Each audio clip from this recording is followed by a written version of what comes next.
बिस्मिल्लाहिर्रहमानिर्रहीम। अस्सलामुअलैकुम मोहतरम नाजरीन।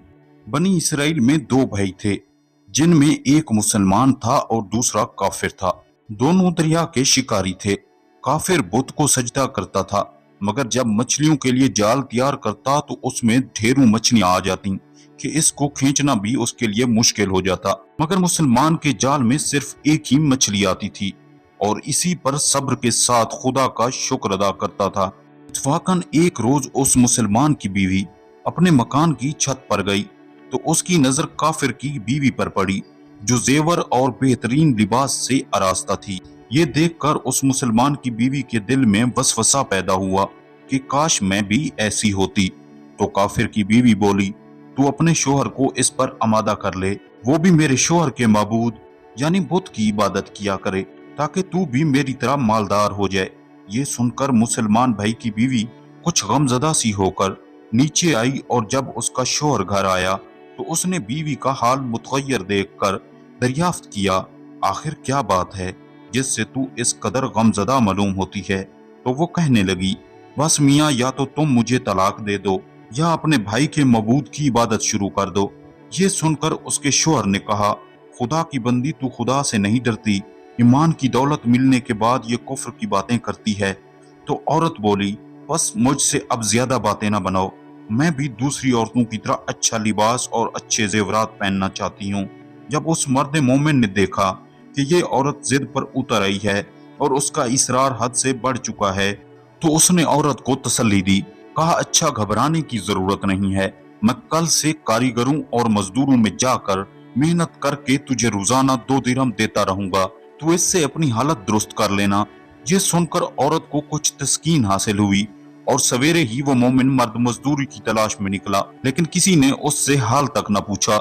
ये देखकर वो दरिया के किनारे पहुंचा और शाम तक अल्लाह की इबादत में मसरूफ रहकर रात को जब घर आया तो बीवी ने दरियाफ्त किया, आज तुम कहाँ थे?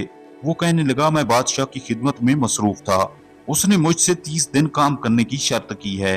औरत ने कहा कि आखिर वो बादशाह तुमको क्या देगा? तो उसने जवाब दिया कि मेरा बादशाह बड़ा करीम है और उसके खजाने मालो दौलत से भरे हुए हैं, वो मुझे वो देगा जो मैं चाहूंगा। चुनाचे इसी तरह वो अपने मबूदे बरहक की इबादत में मसरूफ रहा और 30वीं रात हुई तो बीवी ने कहा, सुनो मियाँ, अगर कल तुमने मुझे मजदूरी लाकर ना दी तो मुझे तलाक लाजमी दे देना। ये सुनकर उसको इस कदर परेशानी लाहक हुई और 30वीं सुबह को उसने एक यहूदी से कहा, क्या तुम मुझे मजदूरी पर लगा लोगे? ये सुनकर यहूदी कहने लगा कि हाँ, तुमको मजदूरी तो मिल जाएगी, लेकिन शर्त ये है कि मेरे पास तुम्हारे खाने पीने का कोई इंतजाम ना होगा। चुनाचे वो मर्द मोमिन रोजे की नियत करके यहूदी के साथ हो लिया। अल्लाह ताला के हुक्म से एक फरिश्ता 29 अशरफियां एक नूरानी तबाक में लेकर उसकी बीवी के पास पहुंचा और कहने लगा, मैं बादशाह का कासिद हूँ, उसने ये अशरफियां लेकर मुझको तेरे पास भेजा है और फरमाया है कि तेरा शोहर हमारे पास काम में था, हमने उसको ना छोड़ा, यहाँ तक कि उसने हमको छोड़ दिया और यहूदी के पास चला गया।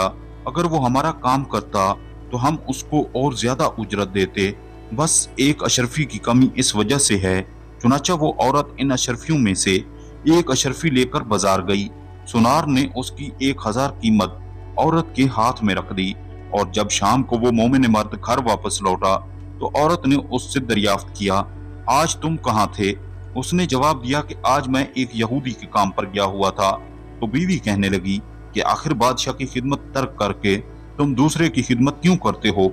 फिर उसको अशरफियों का वाकया सुनाया, जिसको सुनकर वो मर्द मोमिन रोते रोते बेहोश हो गया और जब उसको होश आया तो बीवी से कहने लगा, अफसोस कि मैंने बादशाह दो जहां की खिदमत का हक अपने ऊपर लाजिम न किया। इसके बाद उस शख्स ने औरत को छोड़ दिया और पहाड़ों पर चला गया जहां खुदा की इबादत में मसरूफ रहकर उसका इंतकाल हो गया। अल्लाह ताला उस पर अपना रहम फरमाए। अल्लाह ताला से दुआ है कि अल्लाह पाक हम सबको राह रास्त पर चलने की तौफीक अता फरमाए। आमीन सुम्मा आमीन।